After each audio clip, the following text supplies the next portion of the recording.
Hi everyone, welcome to Mobile DevOps is a Thing, a podcast by Bitrise showcasing mobile developers from all around the world. This episode will focus on app performance monitoring, how to build great mobile apps for sports fans, and we'll also discuss some new technologies like augmented reality or app clips for iOS. My name is Nora Basie, and I'm here today with Colin Hemmings, product manager of Trace, Bitrise's APM solution. Hey Colin. Hey, how are you doing? Lovely to see you. Thank you so much for joining us. And our special guest today is Rasmus Larsson, Product Strategy Director at Pulselive from London. Hey, Rasmus. Good afternoon. Thank you so much for joining. We're really excited to get started. Let's kick things off. First of all, what's something that we should know about you? What do you do and what does Pulselive do? Well, I'll give you hopefully as short of an introduction as possible. I have a tendency to go off on tangents here and there, but I'm more or less an app developer. I've been building apps for the last 10 years or so. Started in the media industry and then joined Pulselive in 2013 to start the mobile team here. So I headed up the mobile team for about 6 years or so, built a team of about 30 native app developers, and then recently shifted over to more of a product role in my role as a product strategy director. So that's kind of what I'm focusing a little bit more on these days, is the strategy side of things. But my heart is very much in the technology side of things, and especially native applications is kind of where I got started. Awesome, thank you.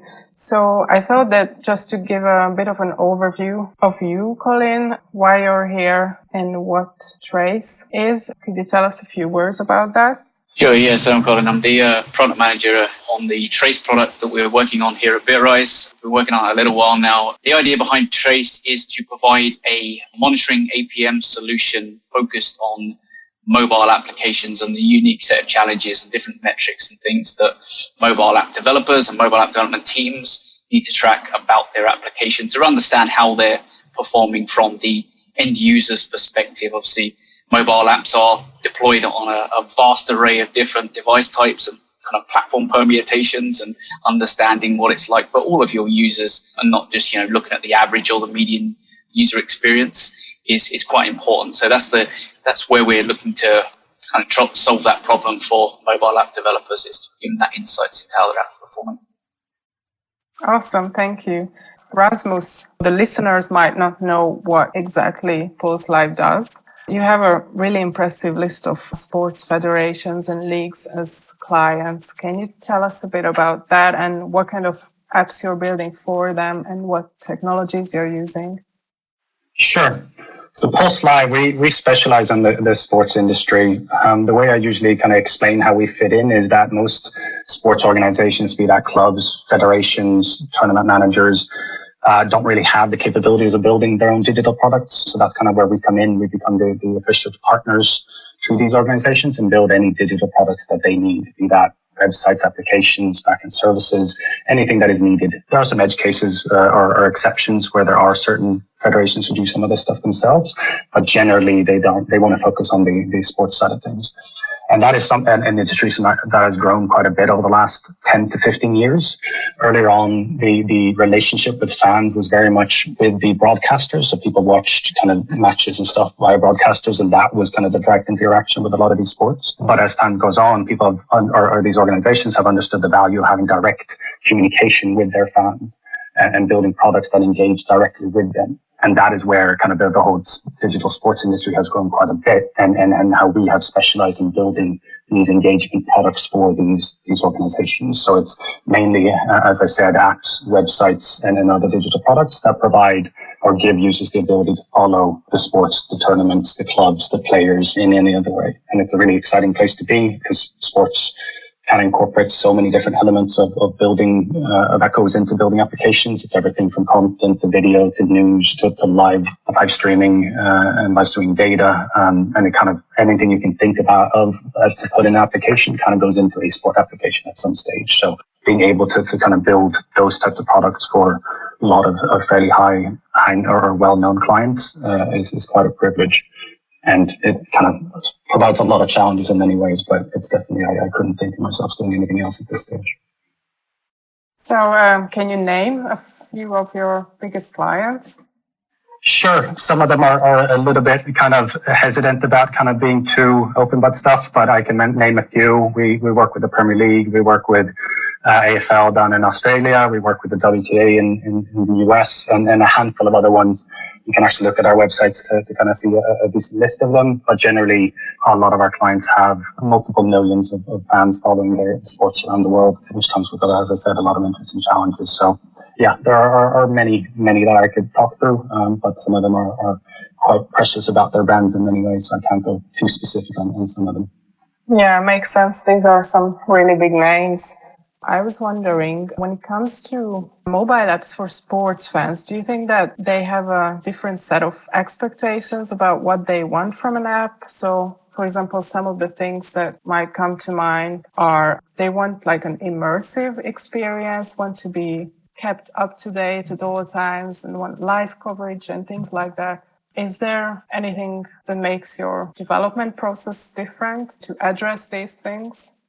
There are many aspects of kind of the ability to follow these sports that adds a lot of challenges because, again, it combines so many different elements. And I'm happy to kind of go into some of that detail as part of the kind of the monitoring side of things. But when it comes to users themselves, we kind of split them into, it's simplifying a little bit, but you have the 20% kind of sit forward, kind of lean forward use space. And then you have the 80% who are more kind of sit laying back or kind of needing things to or wanting things to be curated or fed to them. So a lot of what we do is try to build engagement features and products that cater to both of these categories. So building experiences that are both for the users who just want to sit there and get things kind of told to them so that they kind of just want to be kept up to date with stuff.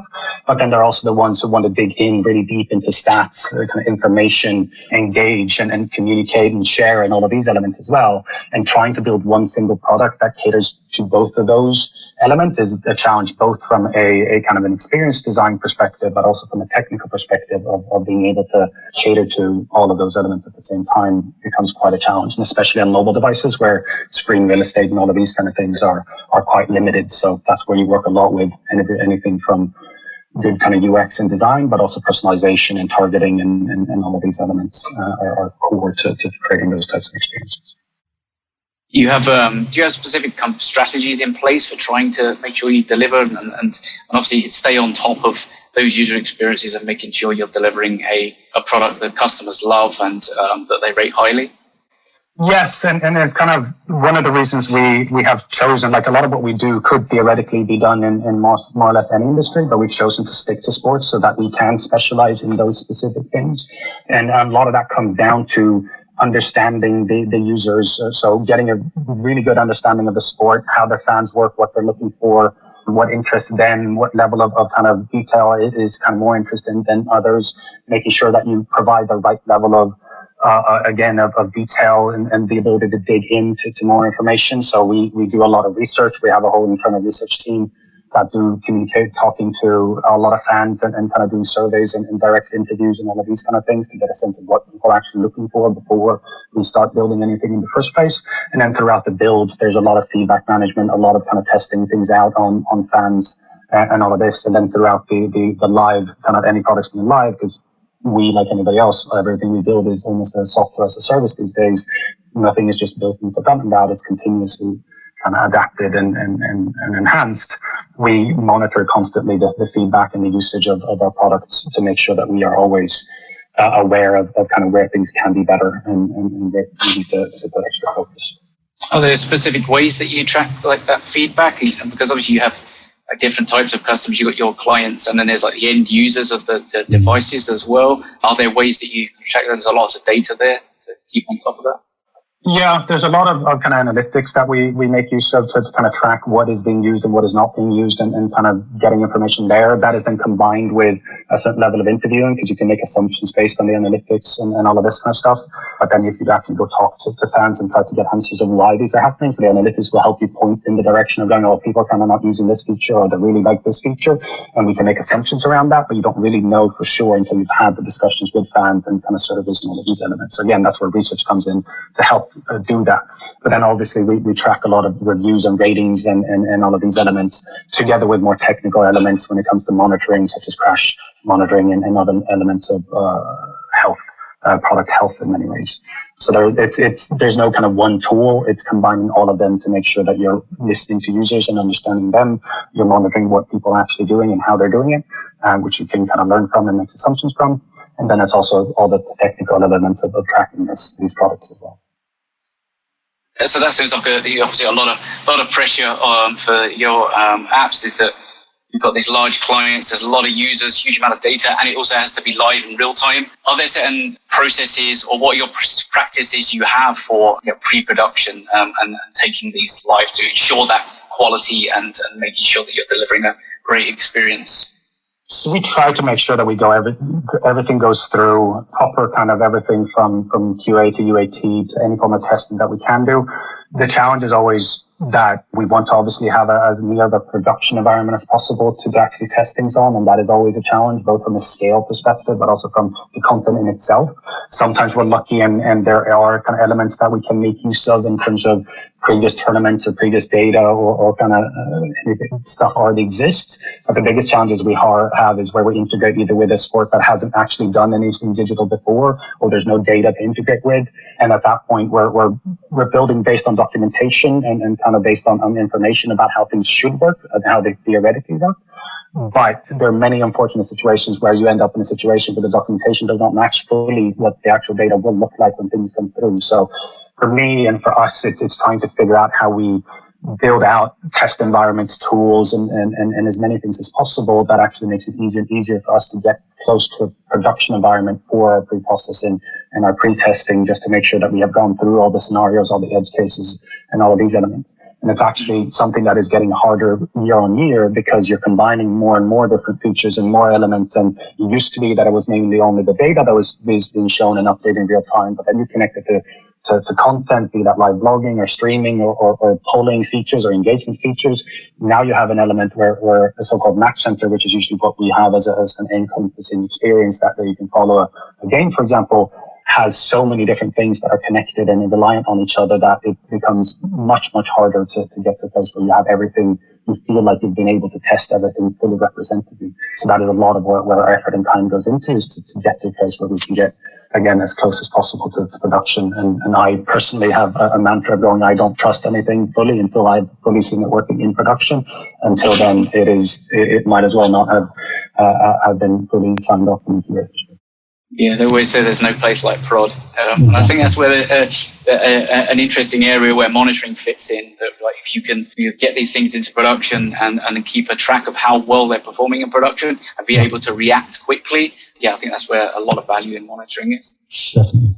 Talking about these new features and new technologies, for example, I saw that one of your apps, the AFL app, has augmented reality features. Do you plan on introducing AR into your other apps, or how do you see the future of AR in mobile? AR is definitely a topic that I personally could spend probably the rest of the day sitting and exploring and talking about. And that is because I think that there's a huge amount of opportunity there. People look at me a bit weird sometimes if they've kind of used some of these features and like, why is everyone so excited about it? And from my perspective, what we see right now, what AR can do in today's environment is a little bit gimmicky. It's kind of cool and you can toy around with it and it does some cool stuff. But where it can go in the future in terms of when it moves from being something that you have to hold a phone in front of your face to kind of engage with, which is slightly awkward, it's still cool and it kind of gives value and kind of gives some entertainment factors to it. But it becomes something that is almost will be second nature to people when it's something that is just naturally there in front of you. When the whole kind of AR glasses world comes, and yes, I'm very much a believer in that future. I'm waiting for the big players to kind of start releasing their AR glasses. And when we get there, it's for me, so easy to tell the story about that everything that you see around you, like these days, people take up their phone every 5 seconds to kind of look at something or find something. That when we get to the world where those glasses are there, that data is just going to be there in front of you. You don't have to pick up your phone. When you're walking down the street and you want to see what the review of that restaurant on the corner is, you just look at it and you have enough information there to just have that Google review pop in above it kind of thing. And that's the world that we will be ending up with. And that is why, for me, AR is such an important thing for us to invest in and to look at, because we want to be ready for that future when it comes. So I'm grasping at any opportunity that I can to build out these features and experiment with it and build with it, because at some point it's the next phase. You went from TV to computers to mobile phones, and the next natural interface, from my perspective at least, will definitely be glasses at some point. It could be 2, 3, 4, 5, 10 years, but it will be there at some point. And for us, it's something that we are really excited about. Yeah, it is super exciting. Well, I have to admit, I'm not a big sports fan. I only watch the Olympics, but in sports, AR definitely has like huge potential. Yeah, no, you can, the contextual information and being able to add stuff on top of what you're already watching. Imagine you're watching something on TV, and some people think that the screens will kind of be completely replaced by AR, but that's probably a little bit further away because the fidelity you can get on actual TVs, but you can still surround that TV with contextual information and data and stuff like that. So that's one of the things. And then you kind of start looking at so-called volumetric video as well, and that is a very interesting feature where you actually start seeing things in 3D, and you can actually, like the long-term future is where you'll have a match or a boxing match or something like that actually happening on the table in front of you, so you could actually see it in 3D. You can look at it from any angle. You can actually have it in real size in front of you, actually happening in your living room, more or less. And those are some of the really exciting things that we will get to at some point. It's just a matter of time rather than too much. It's interesting how AR has played out. I remember hearing a lot of buzz about it about 10, 12 years ago. And I think, as you mentioned, it was a bit awkward having to hold your phone up and things like that. Like you're walking through a busy street and you're holding your phone up trying to find map directions. And it seemed to die off. But then, I've heard a lot of buzz picking up again about that. And as you say, like with glasses and things, it becomes more of a natural experience, stuff that just fits into your everyday. Obviously, with more ML on phones and things like that nowadays, so that you can these things that just start to pop up in front of you. To do anything. Definitely. Yeah, no, my team are semi-tired of me shouting about all the AR stuff I want us to do at some point. And I'm itching to make sure that, again, it's still probably a couple of years ago before it becomes fully mainstream, but I'm really excited about where it can go and what it can do. So yeah, we're trying to do as much as we can within that industry at this point. What about other sort of new technologies? So since WWDC, there are app clips in iOS 14, for example. And we recently posted a thread on Reddit asking people if they've encountered any great app clip examples for iOS in the wild. And the vast majority of them said that they didn't. So why do you think, have you encountered any? And why do you think this is? I think app clips are really interesting. Obviously, a lot of anybody on Android would say that this is not something new in many ways. And instant apps on Android have been around for a couple of years now, so it is not completely new, but it is obviously a very new thing for iOS. Personally, kind of being involved and having built a lot of applications over many years, I think one of the two biggest challenges to app clips is both from a product perspective, understand how you can carve out and what you should carve out of a product to actually make that a good app clip, because you're very limited in many ways, especially around size and a couple of other things when it comes to app clips. But then also from a development standpoint, you have to architect your product to be very modular in many ways. And that is where kind of a good kind of architecture is these days. But again, having worked in the industry for quite a while now, not everyone still builds their applications in as modular as you need to actually be able to integrate well into an app clip, whatever feature you want to, because you need to remove dependencies and limit dependencies between different modules and all of these kind of things, again, to be able to fit that within that small package that is app clips. We managed to achieve it on a couple of our products on Android with instant apps. So we have a couple of features that we've toyed around with it. We haven't had the opportunity to do too much on the iOS side just yet. But it's still something that I'm quite excited about because, again, having one foot in product and one foot in technology, the biggest barrier that exists from my standpoint when it comes to if you're comparing to why should you do website and application, and the application is the kind of the barrier to entry is a lot higher because you have to find the application, you have to download it, you have to do all of these things. While on the web, you search, you press a button, and you're on the website. Still to this day, you can create a better experience from my standpoint. I'm a bit biased because I'm a native app developer, but you can still build from my standpoint better engagement features natively. And the barrier there is getting to people to download that application in the first place. And that's where, for me, app clips becomes a really important tool to kind of, you can share specific parts of applications and specific elements of it. And people who don't really have the application yet, they can get a taste of what that application is or kind of get some information or just the kind of the top level experience.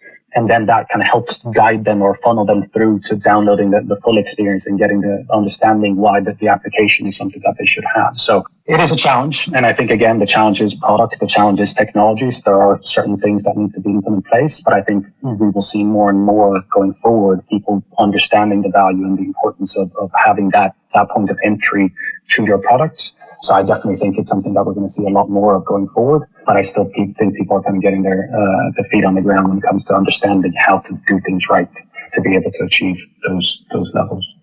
Yeah, I think you touched on a very interesting point there. It can be easy to get kind of carried away with new technology and shiny things, but obviously having that focus on what's adding value to the user, and then obviously in our roles being able to take that technology, look at what's valuable to users, and then mesh those to produce a great product is where the skill lies. And yeah, it can be easy to get carried away and just add these things because it's a cool, shiny new technology and they don't actually add any value. No, there's some elements of kind of adding new technology that even from a product perspective is interesting, because it can kind of get people into your product that wouldn't do it otherwise. Like people who are kind of just interested in that new technology or that information. And there are, like, it's something that I had to change my view on product a couple of years ago, because I was always kind of, okay, if this is not used by at least X percentage of users, then it's not really worth doing at any stage. But I also started understanding that sometimes adding stuff that is only used by a small percentage of users, if that creates a buzz and interest in of the product itself and something that can showcase what can be done, and there is value in that as well. But yes, you have to be very, very careful when it comes to invest or kind of putting a lot of effort into something that is gimmicky or kind of not adding any actual value, because you will put your effort in the wrong place at some point. Yeah, there's a large opportunity cost around that if you're spending resources on building these things, and some things that may seem like they're fairly easy to add, and then they got 6 months, a year down the line, and you're still working on this thing that doesn't really add a huge amount of value. So from a Pulselive perspective, what are some of the major challenges that you face from a product perspective?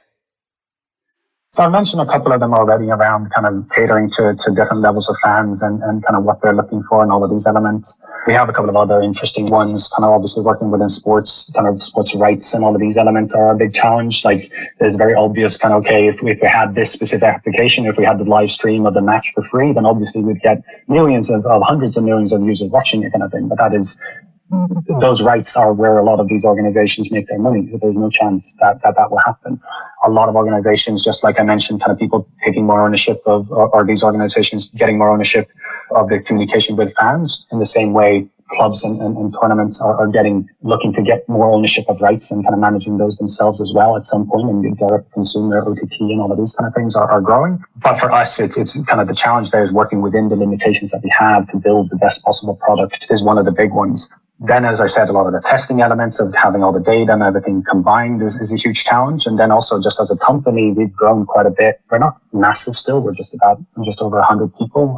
When I joined about 7 years ago now, we were 15, 20 people, and growing as an organization and kind of keeping that quality up and having, about 20, 30, 40 different applications on the market live at all times with a team of not a limited team kind of thing of making sure that we keep track of all of those things and the quality and continuing to advance what we do and keeping efficient. There are many, many different things that are kind of massive challenges when it comes to a lot of the products that we're building.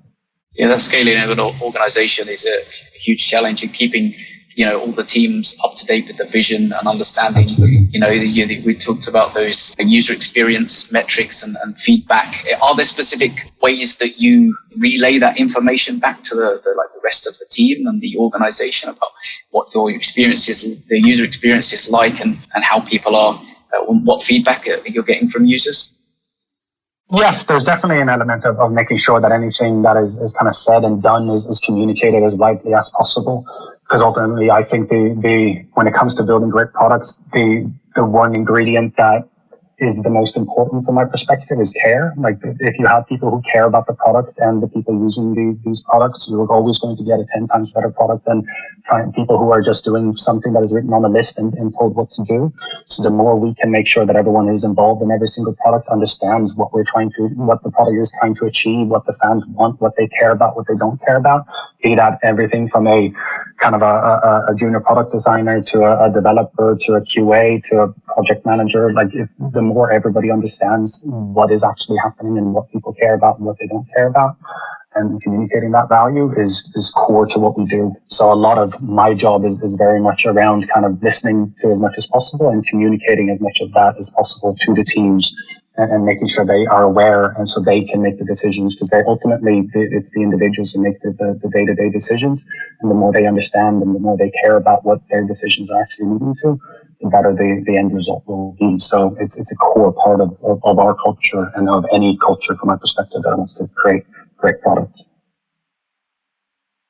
Yeah, that's they touched on a good point there. Having the data available to these teams so they can also be almost self-reliant as well, whether it comes to a user experience or application performance. If these teams can kind of guide themselves based around a set of metrics that you're looking to improve or facing challenges at the moment, that's quite important. So we've been working on Trace here at Bitrise, which obviously Bitrise is always focused core on building solutions for mobile app teams, and mobile DevOps is a core principle behind that. And obviously we started building out monitoring as part of that DevOps lifecycle. We have tooling around testing and managing deployments. But obviously having a solid foundation in monitoring is important to be able to deliver software, deliver it quickly and make sure it's up to a certain standard. And so we've been working on Trace to provide that insight to our users about how their user, the end user, are experiencing the application. And it's an interesting dynamic that we found with mobile monitoring is fitting between application performance from a very technical, low-level side of things, how long it takes apps to start up and where you've got performance bottlenecks, and that fitting in between the general user experience and user analytics. So you can see there is this problem and it's affecting this number of users or these types of users, and being able to convey that piece of information back to the user of Trace so that they can then triage these problems that they've noticed or we've highlighted for them to say, okay, this is a significant problem. We need to address this one first. That's where we're really looking to differentiate Trace and provide that value, because there are these unique problems that come along with mobile monitoring that we're looking to highlight to our users. From your perspective, how do you integrate monitoring into your development lifecycle, and how does it improve your kind of continuous delivery for your apps? It's kind of at the scale of what we do things, it is a core part of how we track the health of the products that we have. And when you have hundreds of millions of users using your products, you end up in a situation where very small, or what looks like kind of small elements, or kind of a request too many or a delay a little bit too long has a very big combined impact. So we make sure that everything we do, obviously the reason I'm here is because we use Bitrise for our kind of CI/CD system. So we automate as much as possible when it comes to the deployment and setup of our products. And once they're actually live, the more we have control over and view over the health of these products via APM tools, the more we can keep track of on a day-to-day basis of the values that we're looking at. So usually it's something that we look at the most once we've kind of pushed out any new releases to kind of have a track of what changed and if there are any negative changes as part of it. But then also we keep an eye on it once things have kind of gone live and been live for a bit as well. So it's a natural part of our day to day when it comes to making sure that we are on top of the health of the products that we have. Are there specific things that you look to monitor for your app? There's specific metrics or events that are important for the stability and the performance of your app? I would split it up into two different areas. There's the experience side of things. So that is very much around kind of the amount of requests and the delays and the time it takes for these requests to happen. And it's also something that an APM tool helps us kind of monitor that on the multitude of kind of permutations of different devices out there. Because yes, we can spend weeks, days, or years kind of testing, both automated testing and kind of manual QA, but we will never be able to test everything on every single platform that is out there. So it's not until, or any permutation of the platforms that are out there, So it's not until things have gone out that we have a full view of those things. So again, we can look at the once it's out, we want to keep track of the amount of requests, the delays or the request times. And then also that also connects to almost the cost side of things, because again, when you have millions of users using these products, a couple of small kind of tweaks to the amount of requests and the optimizations around them can have a fairly significant impact on the monthly costs of running these products as well, which is extremely important for most of our clients, because the vast majority of sports, except for some elements of OTT, is very much free services. So there's no kind of, with the amount of users, the costs go up, but it doesn't necessarily mean that the revenue goes up in the same way. So for us to be optimized and clear about that, we're not making any unnecessary or excessive amount of requests and data management, whilst making sure that everything is kept up to date, again, with live data and streaming and all these kind of things, the challenge between kind of managing both of those things is something that means that we need to monitor these things for our own and for our clients' businesses. Can you recall a situation of a mistake or incident or anything like that could have been avoided if you would have had a proper monitoring tool in place? We had an incident a while back, which these days I'm calling the $200,000 mistake, because it came out of nowhere. I remember packing up at the end of the day, and I get a call or a conference call, and I was pulled in, and it was 3 technical directors, including myself, our managing director and the finance director, and a very white-faced DevOps sitting in the call, and I was the last one in, and I didn't know what was going on. And someone slowly started saying that, we've just kind of checked our bills for last month for one of our clients, and it has increased significantly, and nobody knew why, like multiple times what it usually is, and nobody knew why. And so we immediately went into detective mode and started looking at things, and quite quickly we realized that we had made application updates around the time that we started seeing the spikes of data, because that was what what we could see immediately was the cause of the increased costs. So we just started digging through the code. We went through the repository and what changes we had made, and relatively quickly, within a half an hour or so, we found the specific line of code change that had happened. It was a very minor update that was done. It was changing how something was displayed on one of the high traffic pages. It was just a bug fix that was added, and it was very routine. And it had gone through code review, had gone through testing and all of this kind of stuff, but there was an edge case that only happened at specific time points, and it happened to be when there was high traffic as well.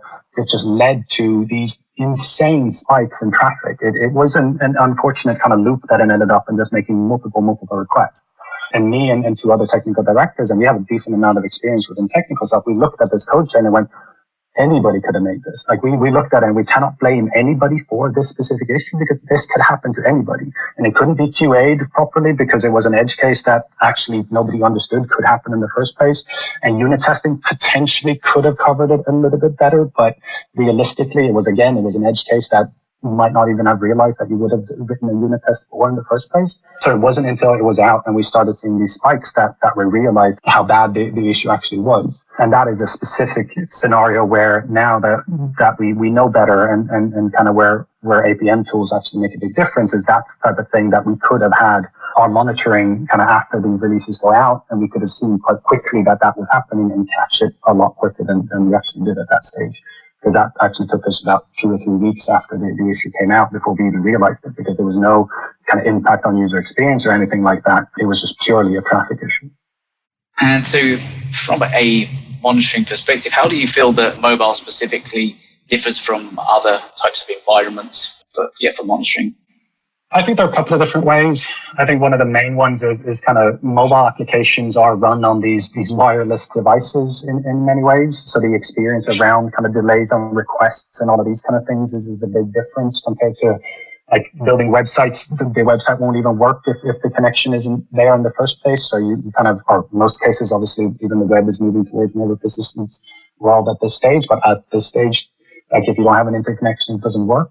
But for us, when we're building mobile applications, we need to cater to and manage and understand what happens when the connection fails, when there's no data there. And again, APM will help us see where those things are happening and where things are not kind of going as they should. And also on the other side of things, again, apps are generally built as more kind of persistent storage solutions, at least the ones that we build. So understanding where we're getting our data from and how much, when we're fetching, when we shouldn't be fetching, what can we store longer, what shouldn't we store longer, what business logic should we have kind of locally, what shouldn't we have. The monitoring of these APM tools allows us to keep track of a lot of these things in a lot more detail and help us make sure that we're making the right decisions around all of these things that are quite, at least at this stage, unique to mobile applications. But again, even the web is kind of the convergence between web and app is slowly but surely happening. So we'll probably see similar kind of things that need to be solved on all platforms at some stage. You raise an interesting point from the web perspective that you can kind of react a bit quicker. How do you manage that trade-off between, obviously, when you deploy your application, it takes a certain amount of time for that to reach end users versus being able to react, and obviously you're running live streams of the data and you're kind of real-time data coming in from that. How do you have kind of strategies, or how do you manage that trade-off a bit of like having live data but then not being able to necessarily react too quickly because of the deployment process? It's always been a massive challenge, and it's also a challenge of communicating those challenges to everybody involved, especially clients and stuff, is that applications obviously need to go through an update process. And we build, I haven't said this before, we build the vast majority of what we do is all native applications. So there are obviously kind of cross-platform and other solutions that can kind of have immediate reaction, and you can kind of change things on the fly. But what we build generally is all native. So if you don't put things in place, you have to know that every single release, and especially if you have a big user base, is every single release might be the last release that anybody has. Because at some point there will be one or two people that don't update for one reason or another. They might kind of want to save their data, or they don't have the latest version of whatever it is. So you need to realize that every single release that you make is potentially one that everyone will see at some stage. We have added a lot of stuff and tools over the years that will helps us mitigate against the risks that is. There's everything from like a forced update kind of solution, which has to be there in some way. So if you have something that is really broken, you can actually force people to update. So you have a ball that shows before that forces people to update. So you just have a version check essentially when you open up the application that prevents people from coming in. That is kind of the worst case scenario, the last gasp of making sure that you have that safety.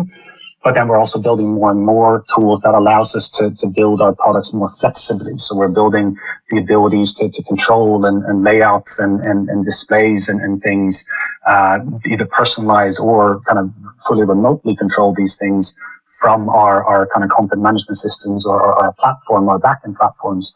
And that allows us to build much more flexible products as well. So both from a product perspective, we're building tools to make sure that happens. And also we have learned over many years of doing these things how to mitigate against the real challenge of not being able to do any kind of hot fixes or any immediate changes to anything happening. It just means that the reliance on testing, monitoring, QA is a lot higher, I would say, in the app side of things compared to web or back end, where you can hotfix, you can make changes that you know will kind of go out immediately. Are you an advocate then for using things like feature toggles or central config for rolling things out and pushing things to production as quickly as possible or as soon as possible, and then gradually rolling those out for the end user? Definitely. It's something that if I'm perfectly honest, it's not something that we have as much in place as that what we're aiming for at this stage. We do feature toggles and we do have a lot of kind of remote configs and all of these kind of things. Our goal within the next year or so is to get to a place where every single thing that we do is fully kind of feature toggled as much as it can be, so that we not just from a being able to control and kind of monitor the deployment of these, but also if we have multiple people working on the same kind of code base, to simplify our kind of continuous deployment and making sure that we have the ability to, even things that haven't gone through full testing in QA and all of these things, if it's architected correctly, the code can still go out, or some elements of it can still go out into the code, and you don't end up with these merge hells essentially at the end of each sprint, because you have to wait for everything to be fully done and tested before you can put them all together. So again, that goes closer to the representative kind of production state if you allow things to be kind of merged as early as possible. So you're always testing on something that has everything in it, rather than waiting until everything is done and then trying to put it all together, which adds a lot of risk to the deployment system. And so what do you think the future holds for mobile app development and monitoring as well? And it's a large question, but do you have any kind of particular areas where you think the technology around development or monitoring is likely to go? We're seeing more and more that people are starting to understand the value of having a very modular kind of architecture and approach to their products in many ways. And that kind of comes back to the feature flagging and feature deployment and all of these kind of things. But the importance of making sure that you can build your product as small bits that are kind of relatively independent from each other becomes more and more important as your products get bigger, as there are more features that you want to add and go in data control. And again, app clips and instant apps and all of these elements all depend on that. I think architecturally, things are much better now than they were many years ago, but I still think I'm seeing a lot of places where that is accelerating a lot more than in other areas. So from an app kind of development standpoint, I think that's the case. Again, it's going to be even more interesting when the whole kind of AR side of things comes in and then kind of seeing how you can split products out and what's being displayed and what is not being displayed. So I think that is one side. And then on the monitoring side of things, it's continuing to be really, really important that everybody has a view of the usage of these products that people release. So I think there are a lot of, again, machine learning and AI can start kind of suggesting where things can change, because honestly, I think, again, the machine learning and AI side of things, especially in the product world, is a little bit overblown sometimes, because it's only as good as the data you can train anything with. But anything where you have a lot of data, be that kind of personalization or monitoring or all of these things, that is actually where machine learning can make a difference, because the more data you have, the more that can actually push the boundaries. So I think that's an interesting element, and especially if you have a tool that is used by many different products, you can start kind of gathering information and kind of suggesting things to where kind of things can be improved in many ways. So that is definitely something that I think from a monitoring standpoint can actually help development, not just be a tool to find things, but also be suggested and actually provide that type of information for everyone. So I think there's a huge amount of opportunity there. I agree. Being able to, obviously, a wealth of data, being able to provide these insights around where potential problems are. See, the caveat to that is to make sure we're not providing false positives and annoying behavior. How have you seen the standard for monitoring for mobile specifically change over your career?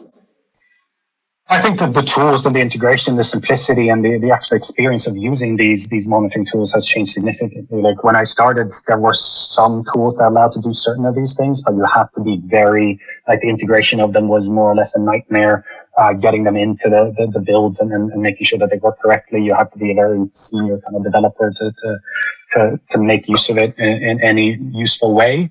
And also the quality of the frameworks and how they integrate has changed quite a bit as well. Like many years ago, I remember it was actually for AFL as well. I was my yearly trip down to Melbourne to kind of talk to our clients. I spent the 10 out of the 14 days I was there heads down on the computer because there was a critical issue in one of the builds. And after spending 10 days of literally tearing the app apart to try to find where the issue was, I found out that it was actually because of a combination of different frameworks. So there was the APM framework, there was a stream quality tracking, and there was an analytics tool, and there were a couple of other ones that were in the same product.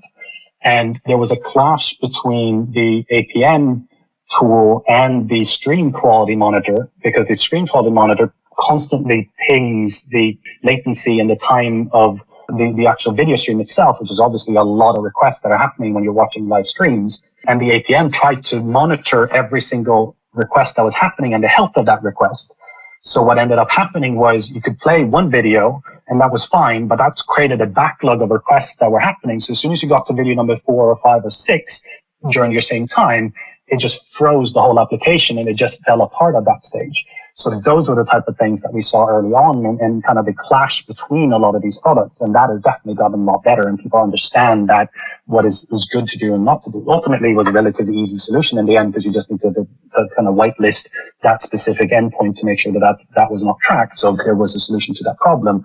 But it's that type of stuff and understanding the combination of some of these frameworks that is something that has changed quite a bit, in addition to, again, the experience of integrating, using, finding this information is definitely is night and day compared to what it used to be. Have you had much experience with some of the native monitoring solutions that have come out? Like there's like Metric Kit and the Power and Performance API specifically that have come out from Apple? We use a lot of those kind of as part of our development process. So we use the ones that are integrated into the kind of the development tools that we have to kind of track and monitor the kind of CPU usage and memory usage and kind of leaks and all of these kind of things. That's usually part of our process of ensuring the quality of what we do.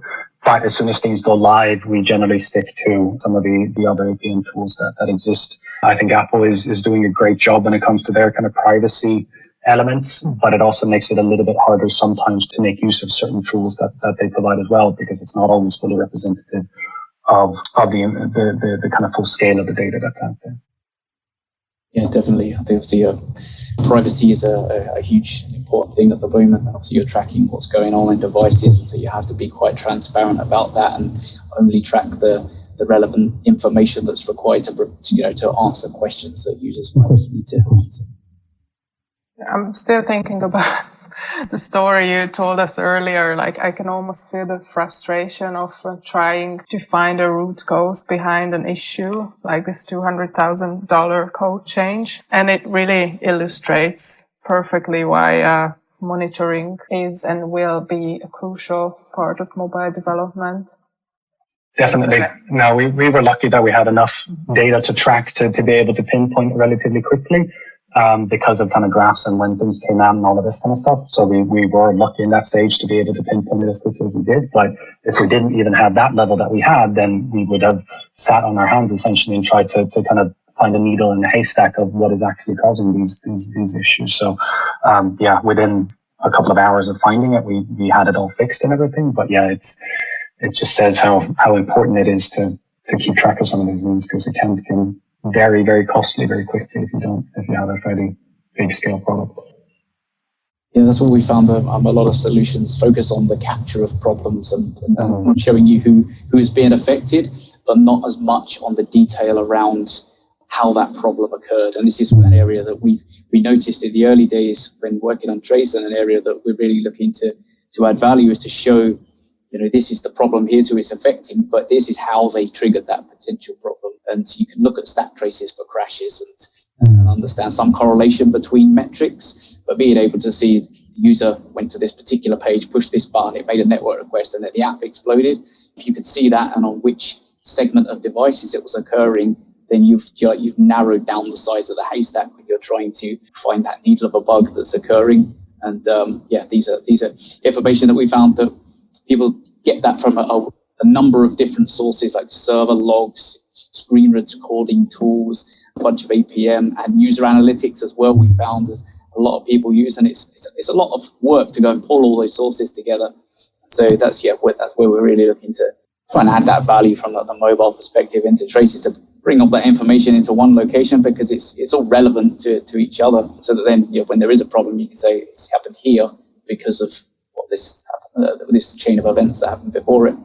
Yeah, that's definitely super useful. As a developer, obviously, it's the most frustrating thing, or the hardest part of fixing a bug is replicating it. If you can replicate a bug, it's super easy to fix it, but finding how it happened in the first place is always usually the hardest part of the whole process. And for us, again, having fairly millions of users out there and having something that might, it's only affected 1% of users, but that 1% of users could be hundreds, if not millions of users as well. And that is a very negative thing. But if it still only happens 1%, the chances that we will be able to fully replicate it is quite small, and especially if it's a certain permutation of devices and all of these kind of things. And that is why it's critical for us to be able to find this information as part of the monitoring that is out there in the first place. Because without that, we have sometimes spent weeks or even months trying to find or pinpoint a specific issue that only targets a very specific set of users. And it becomes especially hard if you don't have access to the devices or whatever. And if there's certain parts of the world where people have devices that don't exist in other parts of the world, and having a very global user base just means that you will see, again, permutations that you didn't even know existed or were possible. And again, trying to replicate, trying to solve those issues is more or less impossible if you don't have ways to monitor it. Yeah, you're on a kind of inherently unstable environment, being on a mobile device that's being carried around. Amongst a lot of people, they're all have cell signals as well that cause these problems. Exactly. A bunch of other tools they will use, like screen recordings and screenshot capture and things, which are are useful, but as you mentioned, in this world of like increased data privacy and awareness around data privacy, that's not a great solution anymore, or an acceptable solution in a lot of cases. And it's a very expensive solution as well. If you're recording a screen for a long period of time, you tend to have to cut that down to the last 5 seconds before an issue or something. And it could be a case of, because you are on one of these devices and someone's turned off Bluetooth and you're reliant on that, and there's a bug in that particular part of the application, you're not going to be able to get that because it's going to be outside of the scope of your tracking. So going to a lower resolution version that you can build up this structural kind of hierarchy of what's going on. And then you can also compare across those hierarchies as well to say, this problem occurred for this user and it's occurring for these other users as well. Yeah, definitely. No, and kind of connects to that whole issue of things clashing with each other. The whole element of having a screen recorder that records everything is quite an intrusive kind of part of that actually adds quite a bit of overhead to the code itself. And that can easily, if you have quite advanced products with a lot of bespoke features and all of these kind of things, you can easily end up in a situation where you end up having really weird kind of clashes with, this video kind of recording is clashing with this other element and all of these kind of things. So there are definitely a lot of those things that we need to keep track of. So we want something that is has least amount of intrusive kind of code that is actually put in. So from a monitoring perspective, you mentioned having these conflicts between frameworks, and you had that kind of circle of dependency issue with that network monitoring. How do you feel about integrating these party SDKs into your apps? Obviously, your app's quite important to you, and it's the exposure by adding third-party code in. What friction comes along with that, and how do you evaluate whether you're going to add in a third-party dependency of a monitoring nature?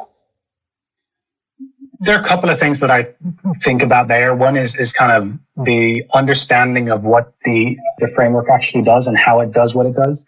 Like, I'm not looking for 100% transparency, because obviously there's some elements of that I understand needs to be hidden away. But if I have an understanding of, it swizzles on these requests and it does this kind of thing, the more I can understand how it actually does what it does, the more I can kind of figure out the risk of it clashing with something else that we're doing, be that bespoke or the frameworks and all these elements. So that's one of the first things I look at is do I understand what it's doing, how it's doing it? Would I kind of solve it the same way that they've done it in some way? So I can kind of understand the solution, because there are unfortunately tools out there that do things that certain developers probably shouldn't do, from my perspective, in terms of kind of swizzling into the wrong places and kind of taking over things that might work 99% of the time. But if you then have something a little bit more bespoke, then that might clash with something else, and that can have catastrophic kind of results. So that's the first thing. The second thing is obviously on the data side of things. There is no such thing as a free lunch. So if something is free in some way, understanding how the data will be used, and especially for a lot of our clients, they need to understand how their data is used from a privacy standpoint, what is collected, what is kind of not collected, and how that data is used in some way. So obviously if it's anonymized and kind of safe in many ways and kind of GDPR compliant, then usually it's usually worth it, but it's still something that we need to be aware of. We can't really be caught out adding stuff that further down the line is just realize that data is lost or kind of shared in ways that it shouldn't be. And then it's also the monitoring side, or the maintenance of it itself going forward.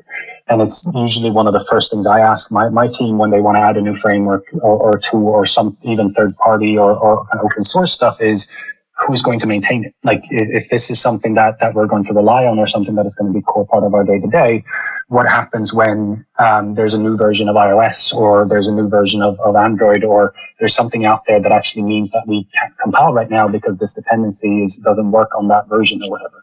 Do we have to spend the time of pulling it out at that point? Do I have to change something? So that element of understanding kind of what happens when this doesn't work anymore, do we have an exit plan more or less that to get it out of that? And the more dependent we are on it, the more that becomes a risk that we need to keep track of. So I would probably say those are kind of the three main elements. So it's the simplicity of integration and how it integrates and how I understand what integrates to know what the risks are in terms of clashes. It is the data side of things and the privacy around that, and potentially where the costs come from, or if there are no costs, where the data is shared and how it's shared. And then it's the maintenance of that going forward as well, is kind of how much do we believe that this is something that will be maintained and kept up to date, and we don't end up in a dependency nightmare where we can't kind of get our fixes and updates out because this dependency is not kept up to date. Sounds like that might have been a lesson that you've learned the hard way, maybe more than once, around dependencies end up lifing. It definitely is, and it's kind of, as any developer, like there are a couple of different types of developers out there. I've always been on the I want to build it myself side of things because of many different reasons, not the least because I learned the most of kind of building it myself rather than anything else. So we usually have a point of thumb rule internally that if it doesn't save us a massive amount of time, we should build it ourselves. But obviously we don't want to reinvent the wheel either. So if there are industry standards and stuff that is used widely, we still make use of those. But yeah, that all comes from situations in the past where we've used frameworks or we've used tools or early on kind of pulling things in that it does 15 different things, but we only needed one piece of it kind of thing. And that's just bringing in a bunch of code and stuff that we don't know, we haven't written, we haven't built, and somebody needs to maintain it. And we have made the choice sometimes of kind of going, there's a risk in that this open source thing is not going to be kept up to date, but we have taken it on going, okay, if that actually happens, then we will take over. We will maintain it. We will kind of do what we need to make use of it if it's something that we are going to say that is going to be a core part of our builds. So from that perspective, the understanding the dependencies and evaluating the risks around them is really, really important. And then we also, the other addition to that is that we have worked with a lot of big organizations who, as soon as anything is either third party or licensed in some way, there's a lot of red tape and a lot of process and regulation that things need to go through to be approved. So from that scenario, it actually helps having a lot of stuff built ourselves so that we can work with some of these organizations much more efficiently than if we have a bunch of third party or open source things that they would have to push through their procurement or their kind of approval processes. So from that perspective, it's also one that we have to be slightly careful with sometimes. The data side of things, have you noticed any correlations between your App Store ranking or your promoter score from your users? You know, the general score that your users give to you to say how well you're doing as an application versus compared to particular performance monitoring metrics? There's definitely a sense, like what I usually call when you get from a product from good to great, like it's relatively easy to build a product that actually does ticks the boxes more or less. But to get to a place where the product is actually seen as something that is high quality or great in some way, it very much comes down to a lot of details that don't always get the focus that they should do from my perspective at least. And that is where things such as request speed, what actually happens while things are loading, when things are loading, if they're loading, like small pet peeve stuff that people see. Going into a page and then you leave that page and you forgot, I need to go back and look at that page again. If you then have to do the same load as you did the first time when I was just there, that's a small pet peeve thing. That's a small issue kind of thing. And also when you go to a page and there might not be a clear loading indicator, like the difference between having a blank page and there's nothing there and then something just magically pops up when it's finished compared to something that has a nice loading indicator, nice loading state, and then transitions in nicely to when that data is there. Like all of those things is kind of where you push from being good to a great product. And that, to do that right, you have to do the monitoring around the delays and the times for requests and what happens for users and stuff to get the sense of how all of these things are fitting together and working. And a great product comes down to that level of polish, and you can only hit that level of polish by being aware of the performance of the product itself. There's one question. It's not strictly related, but we ask everyone, which is, how would you describe your job to your parents? I'm quite lucky. My dad comes from he has a fairly technical background as well. So he kind of understands myself. My brother are both software developers. So that is quite natural. But I would probably say that my job is to build digital products, mainly applications for sports fans. This is kind of what I do on a day-to-day basis. These days it's shifted kind of a little bit away from the building aspect of it to defining and kind of strategizing around and supporting our clients with what they are trying to achieve and how they can make use of our internal kind of tools and stuff that we build to make that easier as well. So it's very much around one foot in the building of things and one foot in the understanding of fans and sports and all of these elements. So maybe not a fully clear answer, but yeah, that's probably how I would describe it. Yeah, but sounds like you have an easy job. That's good. Yeah, some days maybe it's easy, and some days it's not. But every day is interesting, at least, which is why I very much enjoy what I do. Oh no, I mean describing to your parents the job Sorry. itself. Yeah. So that's all the time we had for today. Rasmus, thank you so much again for joining us and sharing these kind of behind the scenes stories and insights. It was a really interesting conversation. You can find out more about what Rasmus and his team does on their website, pulselive.com, and you'll also find more details in the show notes. Thanks everyone for listening, and stay tuned for the next episode. Bye!